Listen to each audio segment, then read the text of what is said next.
Hi friends, Aitherea here, and today I'm finally going to be talking about a different MMO than Final Fantasy XIV. Today I'm going to be talking about Guild Wars 2.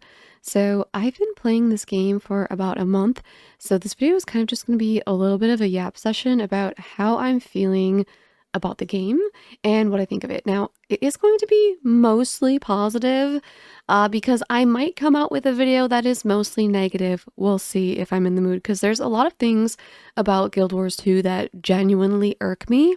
They're not deal breakers by any means, but they are annoying. So I might have to have like a little rant session video, but for now, we're gonna be positive, especially because I made a video talking about things we take for granted in 14, and some people were like really upset that I was comparing it to Guild Wars 2, and I don't personally think that I was really that negative about Guild Wars 2 in that video, especially because so far I've been enjoying the game, so I don't have reason to like crap all over it. But I don't know, some people were like, oh my god, you're glazing your favorite game by like crapping on this other game, and I was like, not really the intention, but okay, here's a glaze video.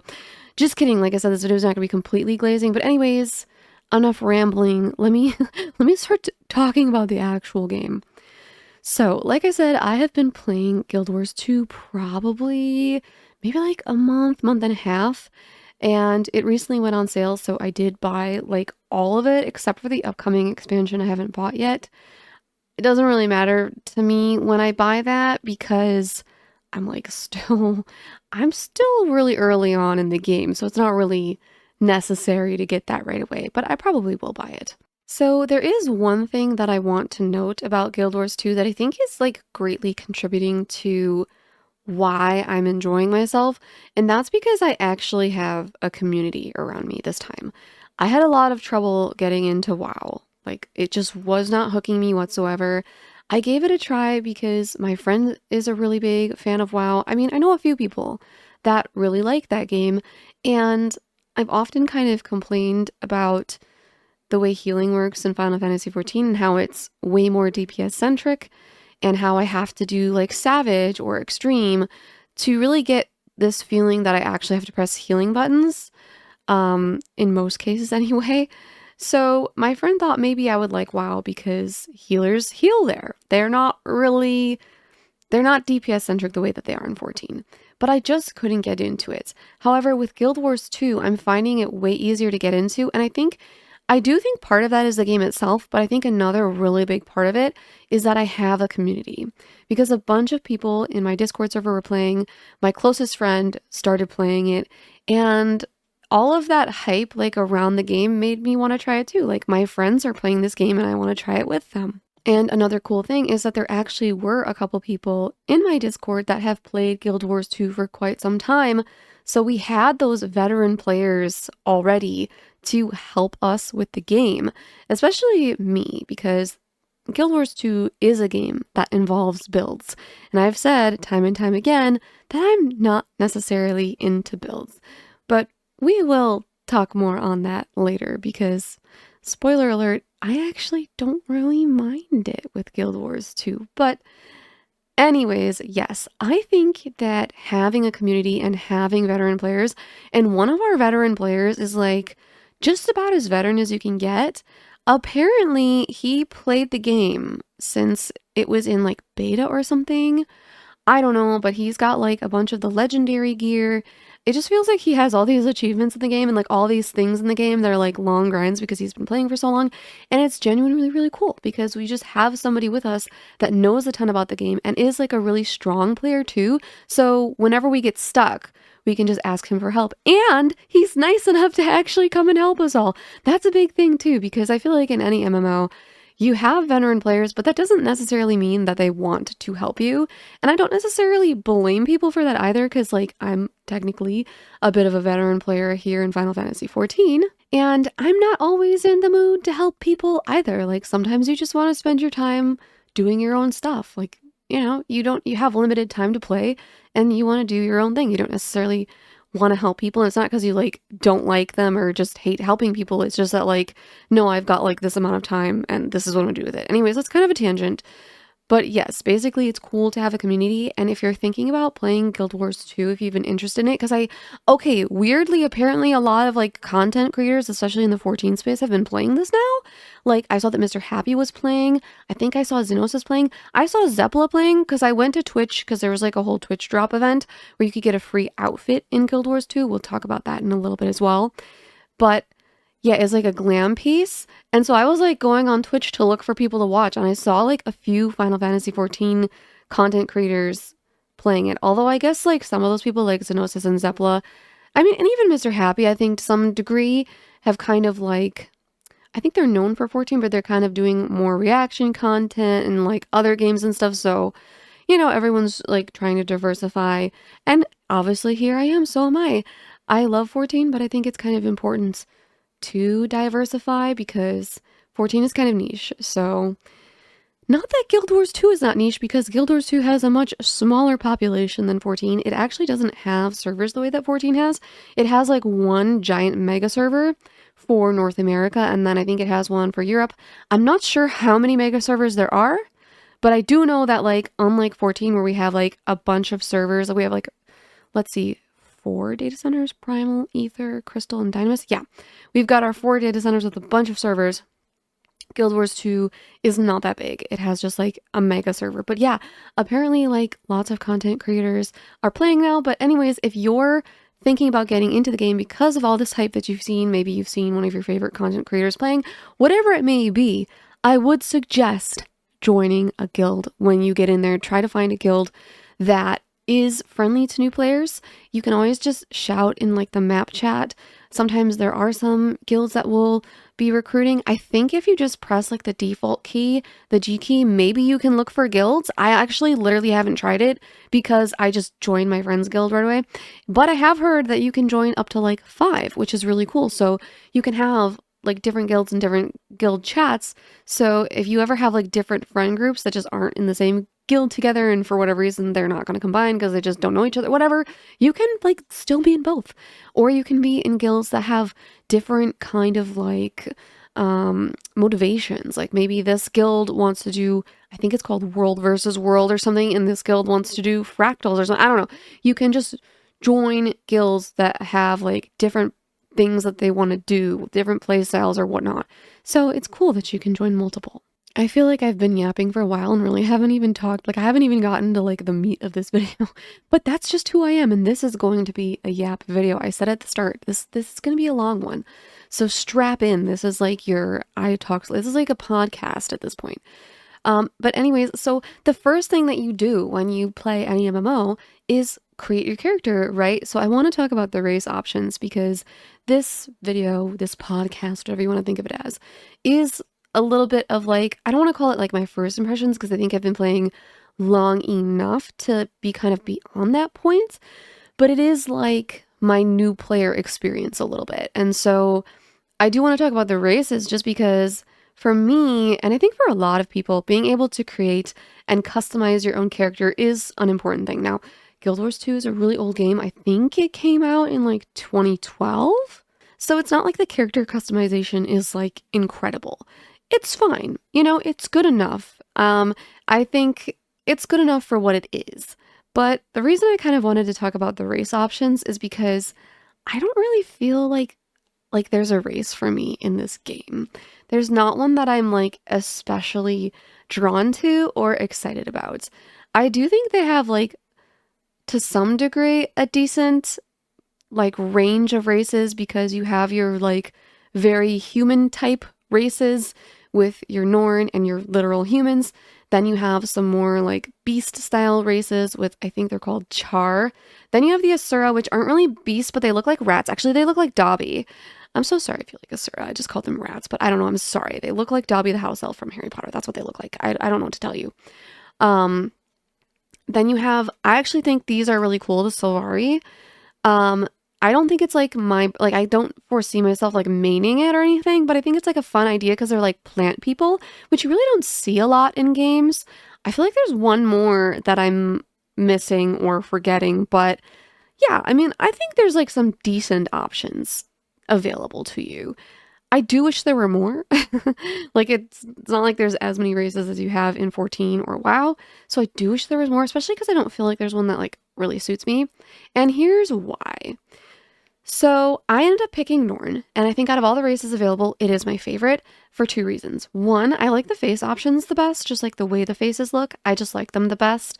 And then two, they actually have really long hair, like butt length hair. It's incredible. 14 could never. I wish 14 would. Stop giving it only to the NPCs and the bosses. I swear to God, I don't care if it clips. I don't care if it clips through my ass. Actually, I kind of care a little bit. But like, I just, come on, Yoshi P. Dev team, hello. Just, oh, give me the long hair. Weirdly though, in Guild Wars 2, the humans do not have long hair. They have Final Fantasy XIV long hair, which isn't long. It's like shoulder length or like shoulder blade length, where it's just like very high on the back. But I want waist length hair. I want ass length hair. I want hair to the ground. Give me like stupidly long hair. I want Rapunzel hair. Like I need actual long hair, not like, I don't know, normal person in real life long hair. Like it's a fantasy game. Let me live a fantasy where I can have hair to my butt. I want that anime hair. You know what I mean? I want unrealistic hair in my fantasy game. Can you believe that?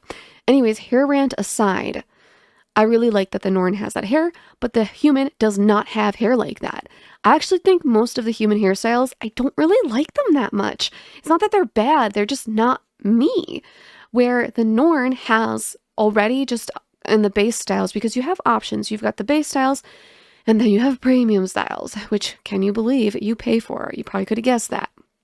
So, I mean, there are ways to get them without paying for them, and this is kind of another somewhat cool thing about the game is that the currency that is used in like the store, it's called gems. So with real money, you buy these gems and then you can buy crap off the store. But you can actually exchange gold in the game for gems. So you can get some items just by farming in the game, and one of those items would be like a makeover kit or a hairstyle kit that would allow you access to those premium looks. So you could choose to buy it with real money, or you could choose to farm it. And I think you get like maybe 1 or 2 free makeover kits in the game.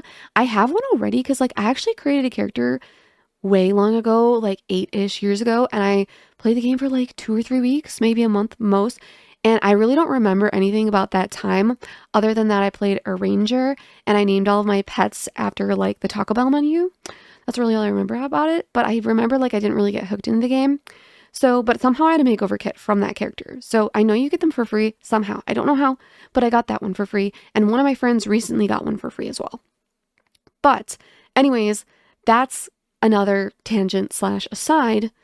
But so the premium options for Norn, not only do they have base options that are really long and pretty, they've got a few really pretty premium options of these like super long braids. They've got this one hairstyle. I call it like the hippie hairstyle because like it just kind of gives hippie to me, but I love it. It's like my favorite hairstyle in the game. And yeah, humans, even with the premiums, just don't have those options. But another reason that I don't necessarily feel like there's a perfect race for me in this game is that even though I like Norns, they're very tall. It's like I like the Norn hair and I like the Norn faces, but their like body style I just don't really relate to because in real life I'm short and petite and not at all athletic, where the Norn is like ripped. She's really, really tall and she's ripped. And I think she looks great. And like they have some great body options, but it just isn't what I want to play. Like I want something similar to like Ora or like Mikote, to be honest. And then, okay, so the human is like that, a little bit closer. But the problem that I have with human is, like I said, the hair, the faces, they have some decent faces. They have some that I like, but I don't like them as much as Norn for the faces. And then honestly, like the body models, even though they're closer to what I would normally go with, and I have this problem a little bit with Norn too, but like this game feels like it was like there's a little bit of male gaze in this game, but it's like they all look like they have fake tits. I don't know how else to say it. The tits are like so huge and round. And then like there are a couple body styles that do have smaller ones because like I don't really want giant rock tits because that's just how they come across to me. I don't know. It's so I don't know. And so I'm like, I'd like some smaller ones, but then the ones that like do have smaller tits, like some other like portioning of the body just like isn't really what I'm looking for. So yeah, I really don't know. Like some of them, like the waist is like way too small and like, or then they'll be more pear-shaped and I'm kind of like, no, I want it like more, not necessarily hourglass, but like petite hourglass, if that makes sense. Where like it's got like a smaller body type with smaller boobs and like with smaller hips, but like still enough of a waist that you can see that they have like a little bit of a defined, like it just doesn't really feel like it's there because every single one of them has rock tits, no matter how small the tit, it's just not giving. Where the Norn kind of has rock tits too. It's not great. Kind of all of the characters seem to have rock tits except for like the ones that aren't human. It's just like this thing. It's just this thing. And yeah, so it's kind of like I can't really find my perfect race. Obviously, you know, I'm still like doing my best to enjoy the game and like enjoying the glam, but it is what it is. So there's my really long part about the race options. So now like kind of moving into the glam. Oh, do I have mixed feelings about the glam in this game? And I'd say it's more the system than the glam itself. Maybe it's a little bit of both. First of all, I mean, it's the kind of the system that hurts me because I talked about the transmutation charges in my other video about like the things we take for granted in 14. And people keep commenting on that video being like, oh, they're not even that hard to get, this or that. And I'm like, I don't think you understand how quickly I get bored of my outfits. Like I get bored and want to change my outfit incredibly quickly. And it's actually kind of really a problem for me in this game because I have limited transmutation charges. And so the best that I can do for myself is just like dye my glam a different color, which I will say in the game's favor, tons of dyes, so many dyes, so many colors. And you usually have like 2 to 4 dye channels. So definitely a really good dye system. Definitely a really good dye system. Sometimes overwhelming almost at times, but a really good dye system. And it's saving me a little bit. The other thing is like they have outfits which are basically one pieces. Like if you think about in Final Fantasy XIV, like the Omega attire that's on the Mog Station, it's like that. Or like the Gaia outfit, where it's just like you just put it on, it's just that one piece, and you don't really get to customize it beyond like dyeing it. That is how it is in Guild Wars 2 with some options. Like that's what outfits are. You can obviously use gear pieces that you have gotten before in the game. It'll save them as skins, so you don't have to like save them the way that you do in 14. So that system is better. But the transmutation charges things just gets me because they're limited. I don't care what people say, like they're limited and they're too limited for me. I really don't care what you think. I do not care if you think they're easy to get. I just don't care because it's like even in the Wizard Vault thing, which is like you can do these daily tasks and get this currency and whatnot. And I think you can get like 30 transmutation charges with it. And it resets every like, I want to say few months. I'm not entirely sure, but it's like long enough to be like, if you think that I cannot and will not want to use that many charges within that time and then still need more, you're just wrong. You are just wrong. I log into Final Fantasy XIV. I look at my outfit some days and I go, I don't feel like wearing that anymore. I switched my outfit yesterday probably like 3 times. Sometimes I just go through the outfits just to look at them and see which one I feel like wearing and see them in the world. You can't do that. You cannot do that in Guild Wars 2, and it's a way bigger problem than it is in 14 because at least in 14, the preview try-on has accurate colors, where in Guild Wars 2, oh my god, the lighting and the colors are so awful. It's like you look at the preview of your character wearing the outfit, and then you look at your character like and like in the real world with the dyes. I guess this isn't too much of a problem because it's like not the transmutation charges because dyeing is free, but like holy crap, is it off? Like the colors are so off. But anyway, I digress. The glam I have mixed feelings about. Mostly the transmutation charges I just hate because I would probably change my outfit at least like every day. Like I really would. Because that's just who I am. Like some days I'm like, I'm not in the mood for this outfit. I want something more girly. Today I want something more edgy. And the best I can do in Guild Wars 2 is basically I have like one outfit. I can be like, I guess I'll wear the outfit today and then like use dyes to change the vibe of the outfit because today we're pink and tomorrow we're black and red. Like, you know what I mean? Like that's the best I can do. The other thing about glam that I will say in the game's favor that is positive, depending who you are, but it's positive for me, which is that I think there are some decent low-level glam options that are just like gear pieces that you get in the game. Like in 14, I always hated being like a healer because at low levels, I would have all these ugly robes and just so much ugly gear in 14 at the low levels. And I felt that especially as a healer, but even some of the other jobs and roles, I should say, it's just ugly. I'm sorry, I just don't like any of it. Where in Guild Wars 2, I'm playing the light armor. I'm playing Necromancer. So the light armor, I feel like there are a fair, like, I mean, there's not that many, but there's like, just at least the lower level gear that I've had has not been totally awful. All right, so now let's start talking about things that people probably care about more than glam and appearances, because I'm me, so I care about those things a lot. But the rest of you probably care more about, like, the combat, or like the combat build system and like stuff like that. So let's talk about the combat then. So first off, one thing I want to say, I want to play a healer because I love healing. And there is healing in this game, and it is important. It is helpful to have healers and or shielders, and also people to provide buffs called boons. But I specifically wanted to play a healer, so my friends recommended that I play Necromancer because it has a healing spec. It's kind of more of a shield healer, to be honest, and I play White Mage in 14, so I'm kind of more into like pure, like fat healy kind of healers. And I'm gonna try an Elementalist in the future. See, this is the thing that will get me to buy the new expansion sooner than later, is the new like elite spec that's coming for Elementalist, because apparently it can make it like even better for healing. So I don't know, but I wanted to play a healer, so my friends recommended Necromancer with the Scourge spec because it is a shield healer, and Necromancer is one of the easier jobs to play, especially if you're new to the game and you're still like learning the ropes, because it has like, I don't know, it's pretty tanky, and you get like a second health bar.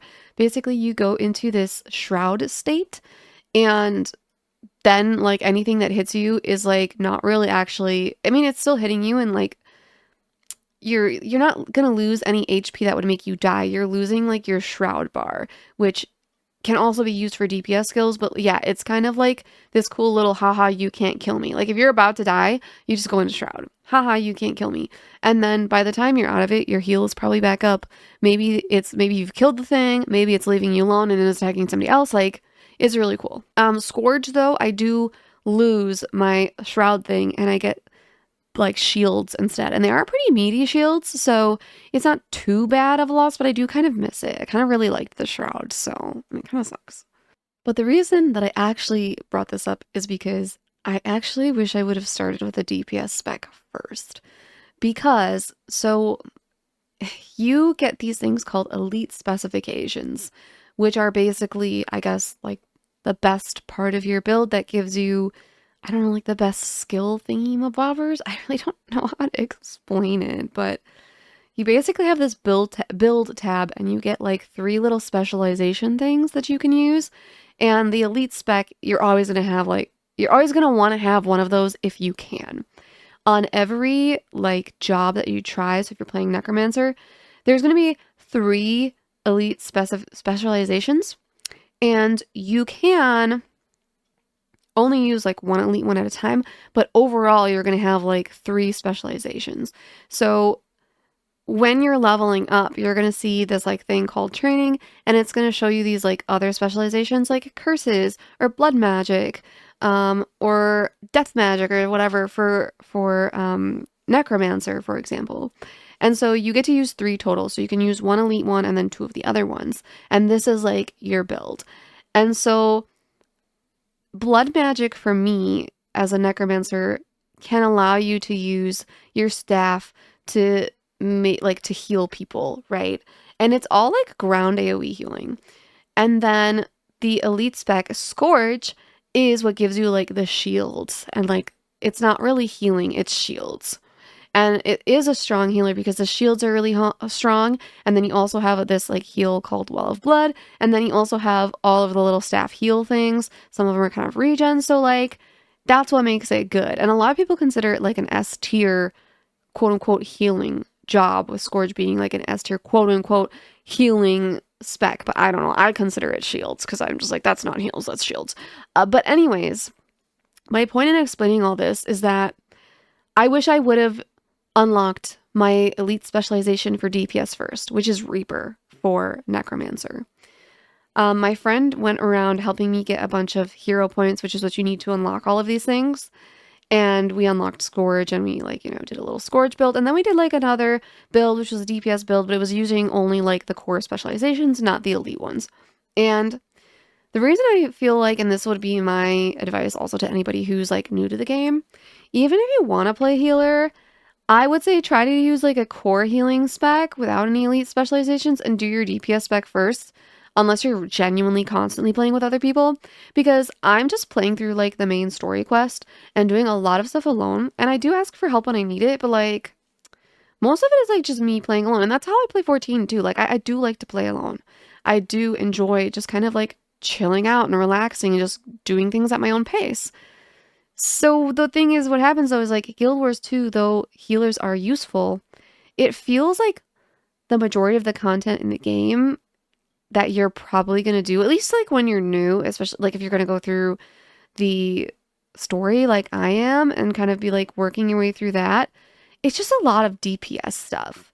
And it's helpful if you can, like, solo things. So for me, like, I just feel like I'm spending so much of my time just, like, killing stuff. And I was kind of struggling because I felt like I was really slow. I felt like I couldn't kill things quickly. And even though I wasn't, like, about to die or anything, it was just getting, like, kind of frustrating and kind of old. Even though I don't necessarily dislike the combat, it just was, like, starting to wear on me, where I started to just feel like this is taking so long. I'm getting to the point where, like, I'm not enjoying it anymore because I just feel so weak and it just feels like it's taking too long. And I've never really been DPS brained to begin with. I've always been healer brained. Like, literally my entire life of playing MMOs, which I've been playing MMOs probably since I was, like, 12 or 13. Like, I've been a healer the whole time and I've always preferred healing.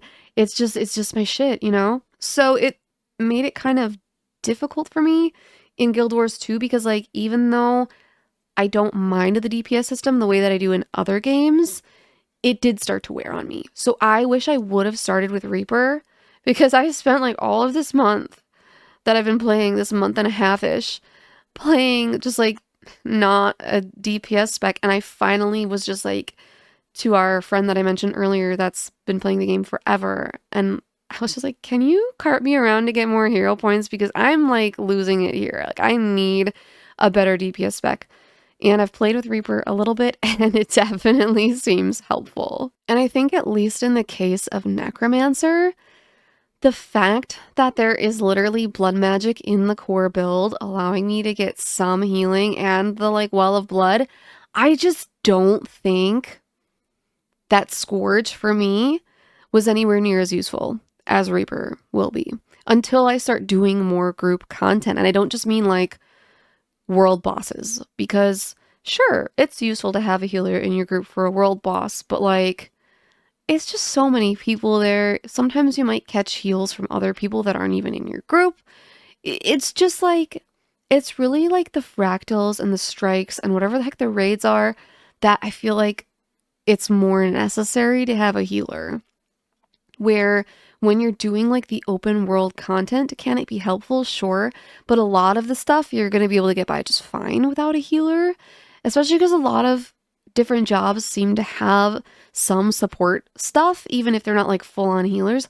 So for me, especially the fact that core Necromancer had blood magic, just, like, obviously I'm going to use Scourge when I do, like, group content like fractals, but it just, Reaper is more useful because I just, like, 90% of the time I spend playing, I'm probably playing alone and just, like, working on my MSQ and, like, bumming around the map, like, ooh, a piece of candy, which is another thing I really love about this game.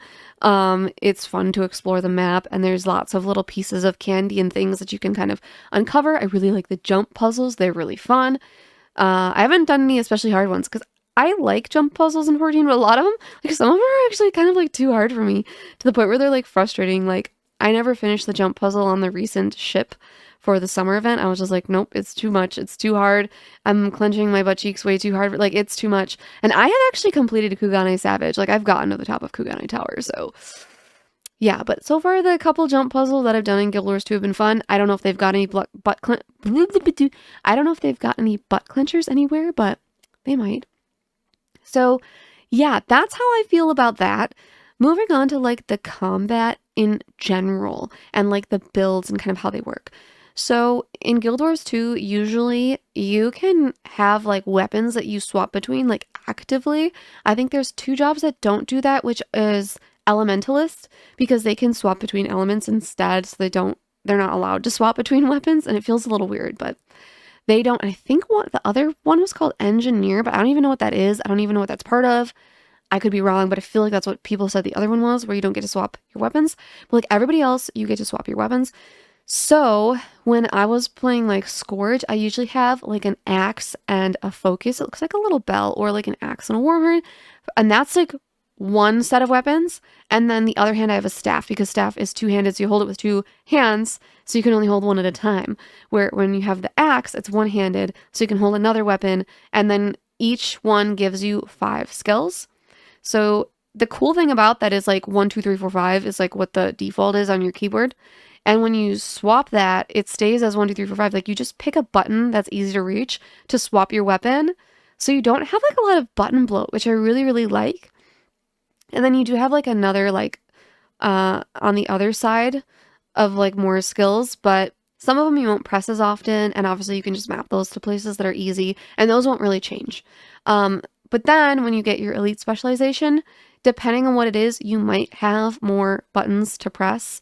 I do for Scourge, so I had to like map those. And then like I tried Elementalist in the beta because I think it's called Evoker is the new thing that they're going to get in the upcoming expansion in October. And that one I had also some more skills for the elite spec, but like Reaper, I don't seem to have any like extra ones that I have to worry about. It's still just like, here's all your skills, and then here's like Shroud. So that I really like. But I think it's really cool the way that you get to swap between weapons, because I do think it like, I don't know, it kind of changes things up, changes the pace of what you're doing sometimes. It just makes it more interesting, especially because like depending on what weapons you're using and what build you're using, you can kind of be like, I'm sticking with mostly this weapon for now, but then I have this weapon for range stuff. So like usually on Reaper, I'm melee, but then occasionally it's really useful to have like a range weapon.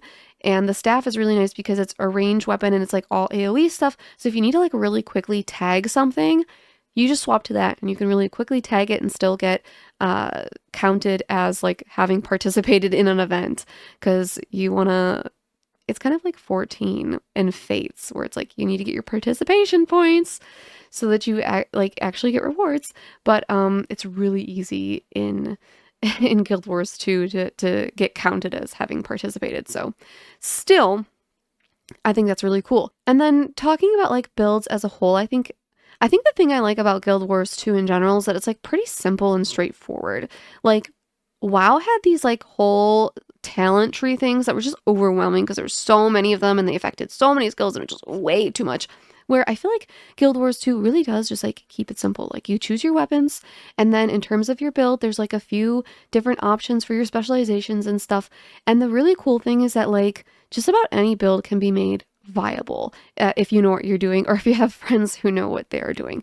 Obviously, there's going to be some builds that a lot of people are going to consider quote unquote the best, but it's not so, like people aren't so much of a stickler about it. Like people don't really care what you're running. Like you can really customize it to what you like. So even if like some build uses like, I don't know, Axe or something as the best, you know, you just don't like that playstyle, that's fine.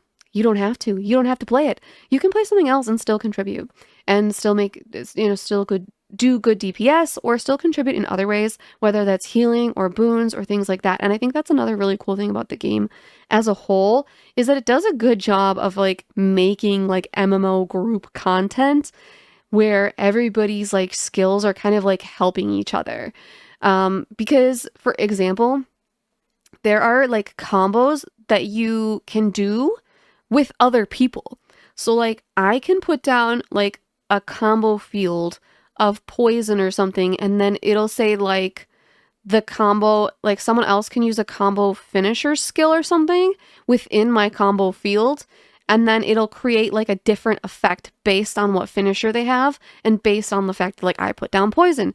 So it'll give like some other effect, which could be a buff to the people standing close enough to get the buff, you know, people in the party, whatever, or it could be like a debuff to a mob. So like that's like the kind of group play aspect of the game, I think, is really well thought out. The other thing to think about in terms of combat isn't just like the way that you can switch up your weapons, because I think it is really cool that you can kind of choose whatever weapons you want. You can play with it. You know, you can find what weapons you like, and if you're getting bored of a weapon, you could always just be like, you know what, I'm going to switch my offhand and try something different. Like, you can just do that, and I think that's really cool. But I think the other thing to talk about would be like mechanics of the game, of which I have kind of like mixed feelings. And I think it kind of depends where in the game you're playing. One thing I do really like about the game is that overall, the combat feels really like mid-core. The combat actually is pretty engaging because this is one of those games where like you can AFK or try to in like a small city, and then you die because it gets contested because an event starts happening. Event is kind of like a fate where it gets overrun by a bunch of like mobs or bandits or something. So it's one of those games where it really is hard to kind of like tab out and talk to people unless you're in like a foreshore safe zone, like a large city, like any of the starting cities or Lion's Arch, things like that. Because otherwise, yeah, you could end up in hot water. And in the later expansions, a lot of the mobs actually have like really long aggro ranges to an annoying degree, apparently, as my friends have said. But it is one of those things where I think it's a really good mid-core because it's engaging enough that you can't like easily look away. You're not necessarily going to get bored. You're kind of always going to be like doing something if you're doing something. Like if you're not just AFKing in a city, you're probably doing something. And while of course you can get up and walk away to go get a drink or go to the bathroom and you'll probably be just fine, you know, it still is a pretty engaging game, but it's not like terribly hard. There are definitely some challenging moments in the game. Like I had a challenging fight with one of these NPCs during the MSQ that I was like, oh man, if I was not Necromancer, I would have died. But overall, I think it's like not too demanding. You don't really have to be like super duper skilled or anything, but it's still engaging, which I like. At the same token, sometimes I do find the gameplay a little bit boring almost. Not overall, like I don't want to say that it's an overall thing because it's really not. It's just like sometimes when we're going to go do something like a world boss or some sort of group event, the way to play is basically everybody groups up in the same spot and you place all of your circles there on that spot, all of your heals, all of your boons, all of your, I don't know, sometimes there's these little circles that give you like stability and stuff so things can't like knock you down. You just put that all in the cluster where people are standing and you don't move. And even if there's like attacks coming your way, you're just going to stand there and get your shields and get your heals and you're just going to stand there and not move. And that to me is not fun. I think that's boring game design. I want to be challenged more than that. That's not fun. And like it can be a little bit of a challenge depending on what the boss is, where sometimes it's like, oh, this is actually hitting really hard and I have to like try harder to heal people and whatnot. But I don't know, in general, that's just not really my thing. Obviously, like I'm fine with doing it because it's usually those are pretty quick fights. They don't last that long and they're really rewarding. Almost everything in the game is really rewarding, which I think is a good thing. It's like no matter what you do, you're working towards something in most cases. But I prefer, we did this one fractal that I think like maybe we weren't quite ready for. I don't even think I was level 80 at that point.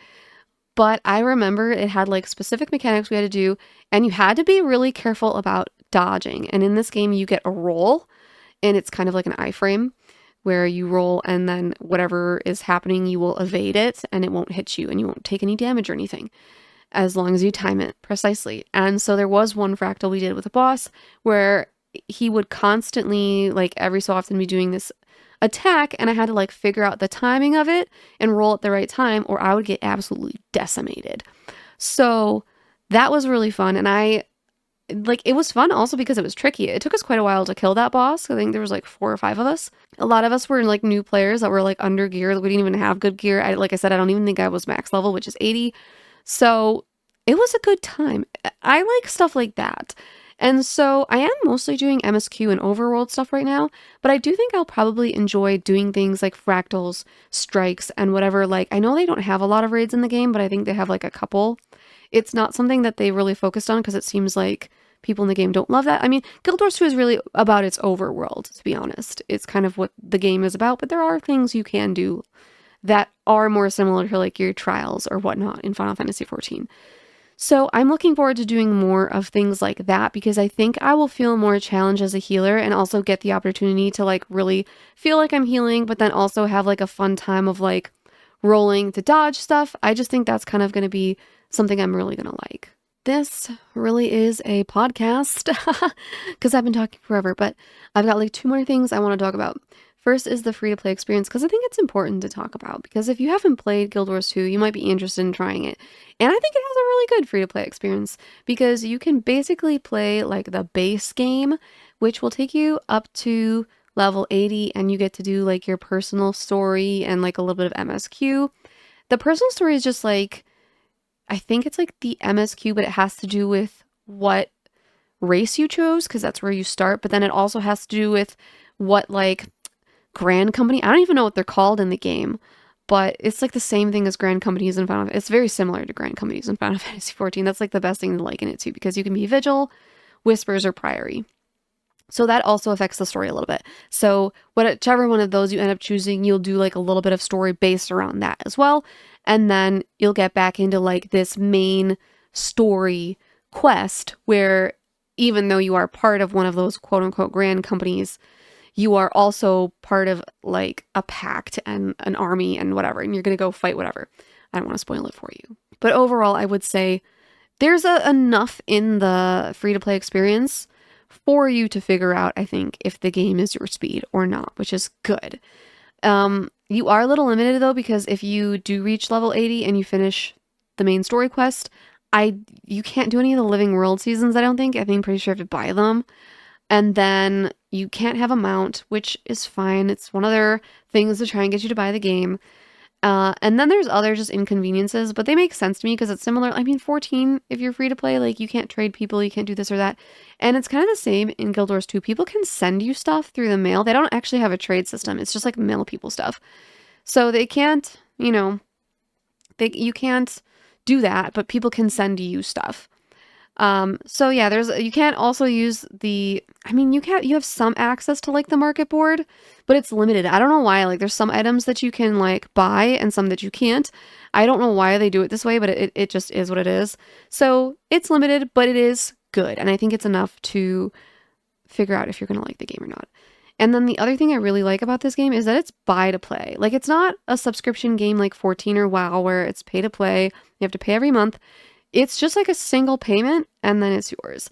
So it is expensive up front because there's like so many expansions out now. When the expansions come out, they're only like $25, which is actually really cheap in my opinion. I think that's a really great price. But, how many expansions are there? If you're buying all of those expansions and the Living World seasons, which they don't do Living World anymore, it's kind of hard to explain, but it's kind of like a bunch of little patches with story that came after some of the earlier expansions. And so if you want to play through that part of the story, you have to buy those too. I got everything for $90, except for the new expansion that's coming out. Visions of Eternity? Is that what it is? Am I completely wrong? It's like VOE. I think that's what I don't know. I could be completely wrong. But anyways, I got everything but the new expansion and it cost me $90. And that was because it was on sale. So they do have sales, and usually stuff is like almost 50% off, and you can buy like a bundle. It was kind of awkward because I had to buy like this like complete edition bundle that had like all of the Living World seasons, and then it had like 2 of the expansions, and then I had to buy 2 of them separately. It was really awkward, but I just bought everything because I was like, you know what, I'm really enjoying the game so far, and I feel like if I don't buy everything now when it's on sale, I'm gonna regret it. I probably maybe could have gotten away with just buying the complete edition because I am not even through the first Living World season. So like it's taking me quite a long time to get through everything that I'm like, maybe by the time I would be ready for some of the later expansions, there'd be another sale, but I just didn't want to chance it. I was like, I'm enjoying the game, so I'm going to buy it. So upfront, it is really expensive. And then obviously, like I said, I paid $90 and then plus $25 if I buy the next expansion. So it's expensive upfront, but considering how much you spend on something like 14 every year, because if it's a year that an expansion comes out, you're paying at least $40 for the expansion. Then you're paying $15 a month for your sub. Like, obviously, 14 is way more expensive than Guild Wars 2. It's just that you're not necessarily paying, $100 up front. You're paying 15, which can feel better over time. But I still think that it was worth it for me to buy Guild Wars 2. And I get a bounce now that I've bought it, which is great. In general, I do just like the buy to play system because it's really easy to put down. Because I think sometimes with sub games, it can be hard to put them down because you're like, well, what if I want to play again? Like with sub games, sometimes what happens is you're like, I've paid this money to play this game for a month. So if I only play like twice in the month, maybe I feel like I didn't get my money's worth and I'm going to keep paying that. Where with Guild Wars 2, it's like, I already paid the money for it. It's not going away. I can come back whenever I want. So it's like, if I don't play for a week, that's fine. If I decide to only play twice a month, that's fine because it's not a recurring charge that adds up to hundreds of dollars. It's just this one-time charge. So I think that that feels a lot better and makes it a lot easier to kind of pick up and put down. And it also is the kind of game that, at least to me, feels very like play at your own pace. Because it is a mega server and because everything is so rewarding, it doesn't seem to matter where you are at in the game, what level you're at. There's like always people around doing the same objectives as you. So very rarely are you ever going to like struggle to get something done. Where I think in 14, even though you technically can go back and do any content, either synced or unsynced, sometimes it's really hard. Like if I wanted to go back and do the Savage raids from Shadowbringers synced, it would be really hard for me. I would probably have to recruit people in Discord and make sure that we're playing at a scheduled time that we all want to play at, because otherwise it's just not going to happen. Where in Guild Wars 2, I could probably like stop playing. Well, I mean, I'm playing the very first, I'm playing like the very first expansion, like the base game, actually, I believe, the core Aitherea stuff. And there's plenty of people around, and like almost anything I want to do, like I can get people to do it with me.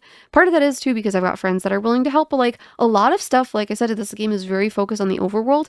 There's just people around you doing things, and I think that's really cool and makes it easier to put down, because even if you quit for like a year and came back, and you're like quote unquote behind, and there's been like 1 or 2 expansions since you quit, like you're still going to be able to go back where you were and start from that point and have like no trouble at all, because there's going to be people there.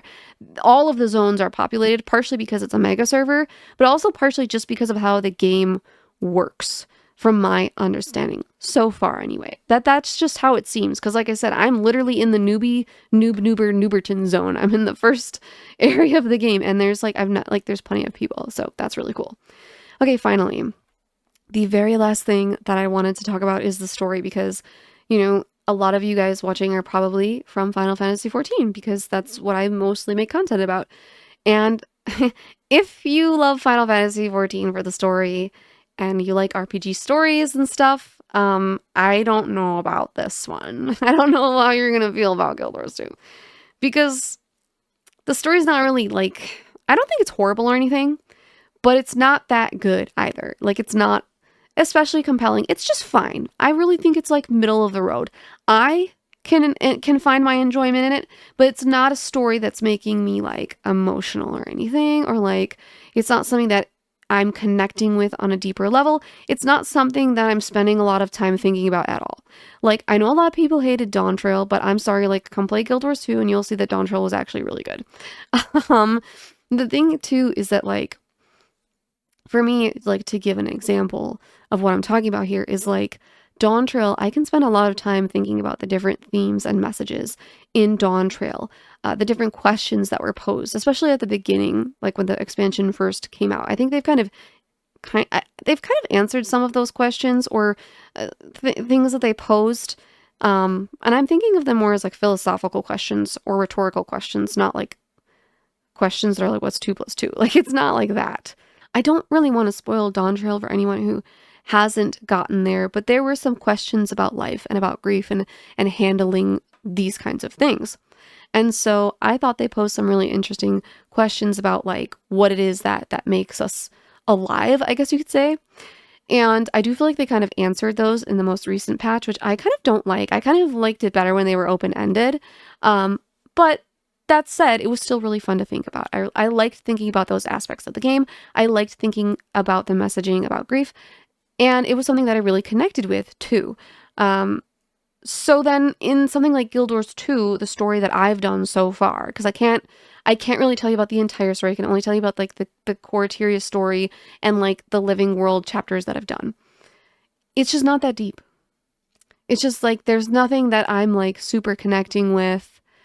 The other thing that sucks about it, and this is mostly a problem in like the earliest part of the game, the voice acting is like really bad. And it's weird because a lot of the voice actors in this game that are doing like the terrible voice acting are people that we know who can perform because they're like famous. They're like famous voice actors and voice actresses. And these must be like the worst deliveries of their life. And I don't want to blame them because I'm like, well, clearly, like we've seen you in other stuff. We know that you're good. It feels like the Guild Wars 2 people sent them a script that they had never read, not even a single time. Called them on the phone and were like, can you just read this to me? And they read it to them not knowing that they were actually doing a reading for Guild Wars 2. And that was what they put in the game. That's what it feels like. Because the voice acting is terrible. Some guy dies and I don't even care because it's like, not only does the story just not do a good job, like he's supposed to be like your partner kind of. Like, not only does the story just not even do a good job of like telling you enough about him or giving you enough time with him for you to care about him, but the voice acting is also just like so bad that it just like does not help. So that's rough. But you know, I like I said, I still find enjoyment in following the story. I'm kind of one of those people that likes to have a little bit of a yellow brick road. I like to have a little bit of hand holding. I like to kind of have something to follow because I think if I just like cut myself loose into the open world, I would probably like explore stuff. But then I would get bored, you know? So I like doing the story. I like having go to from point A to point B. And on the way, I do get distracted a lot by kind of like, ooh, I want to go get that teleport thing. Like there's a little nook over there. Ooh, there's a vista. Like I do. And that's what's fun for me is like doing the story, but then having like a little bit of like time to go explore the map. Because I got distracted going to, like, that's what's fun for me. Or like, ooh, there's an event over there. Like, I like that. I like that a lot. But I do need the story to kind of like take me in those different directions so that I can kind of do a little bit of each and neither one gets to be too much. So I like that. Something else I think about the story that is like worth mentioning, at least as a Final Fantasy XIV player, is that I feel like our character, while considered a very powerful like person, they don't feel like quite overpowered yet. Like they definitely feel like reliable and like one of the strongest people in the world, but they also like are part of an army and there's a lot of stuff going on where you're like never alone. Like you usually have NPCs with you. There's a lot of recurring characters, but it's not always like the same people. And I almost think like this could be something that 14 could actually look at doing because I think we have a problem with power creep in 14 where it's like everybody knows the Warrior of Light is just like super powerful at this point. And obviously I don't really know what to do about that, but like making them part of something bigger, like just like one person in like a bigger group of people doing stuff would help. Of course, even the Warrior of Light is not always doing stuff alone. I want to make that very clear. Is like a lot of times we are part of like a bigger group of people. It just doesn't always feel like it when we go to like battle stuff.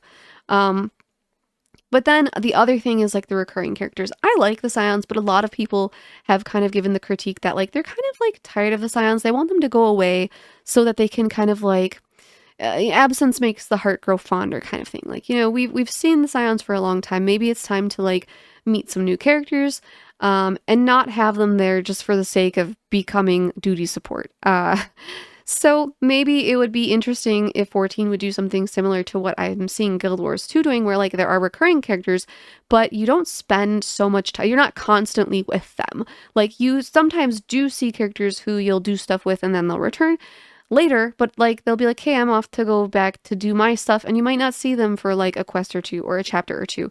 And different chapters or different like, I don't know if it's like the Living World chapters or like the whole Living World season itself, but like they'll have maybe like different main NPCs that are going to be coming with you, and like maybe that could be something cool for 14 to do. Okay, one last thing. The characters in Guild Wars 2, like your character has a voice and you don't get to pick it. There's no voice options, and I wish there would be because I don't like the Norn girl voice. I just really don't like it. And I find that it really separates me from my character, because when I make a character, it's a little bit of a self-insert, to be honest.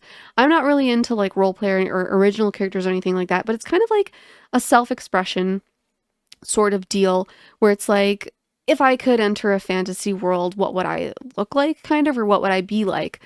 Like a cooler version of me, you know, because I am wimpy, okay? I am not brave, I am pathetic. But the Warrior of Light is super cool, brave. Like if I was the best version of myself, if I was the fantasy protagonist version of myself, what would I be like?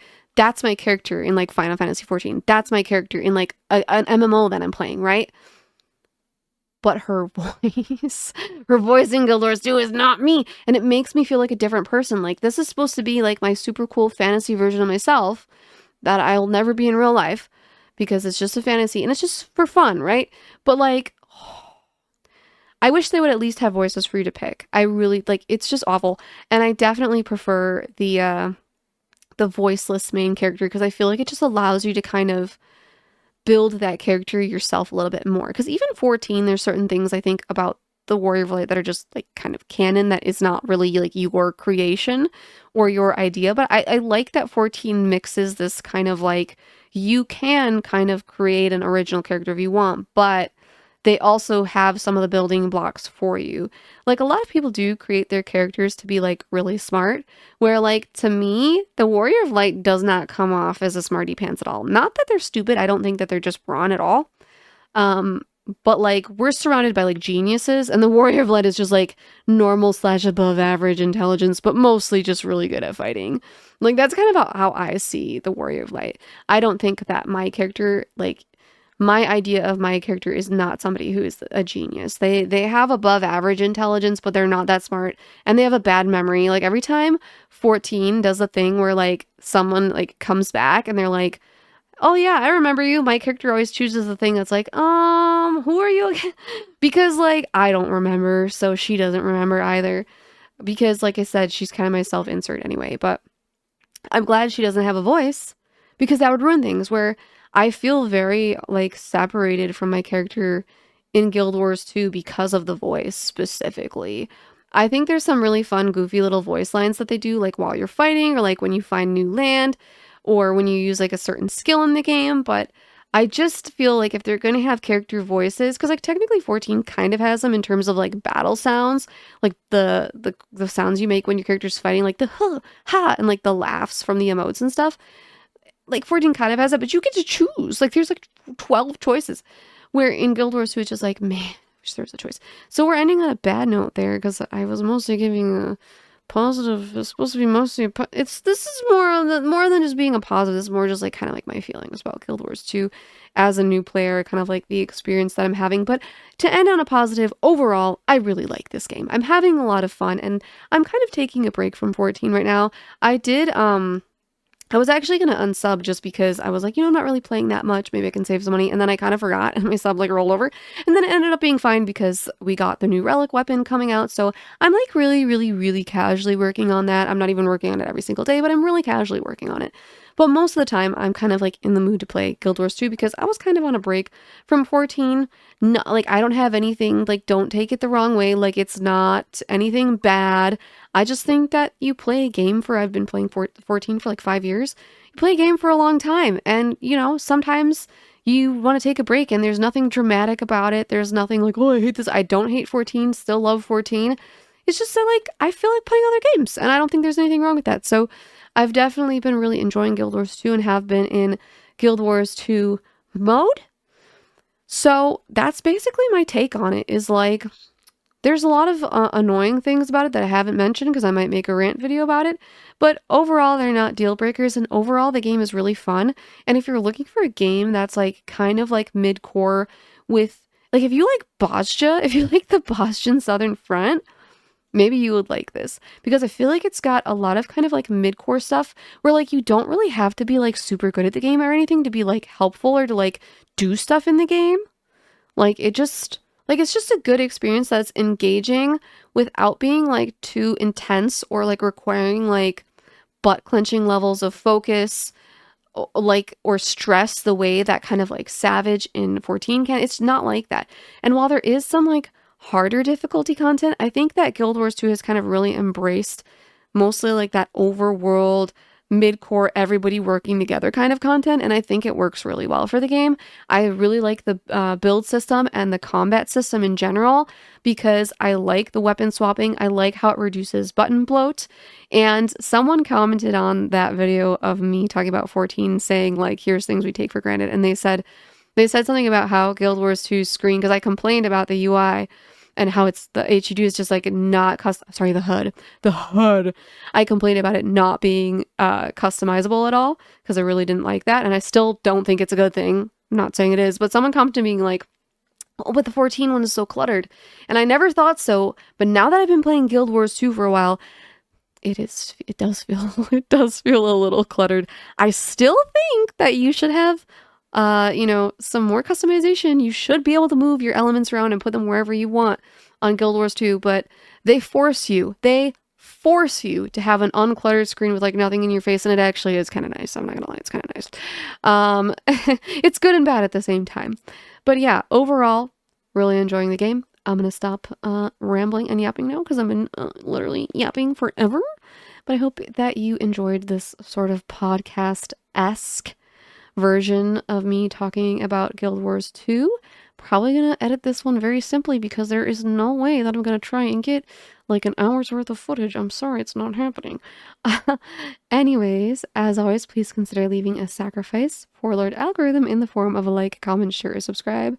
Thank you so much for watching, and thank you so much to my channel members for supporting me. Bye!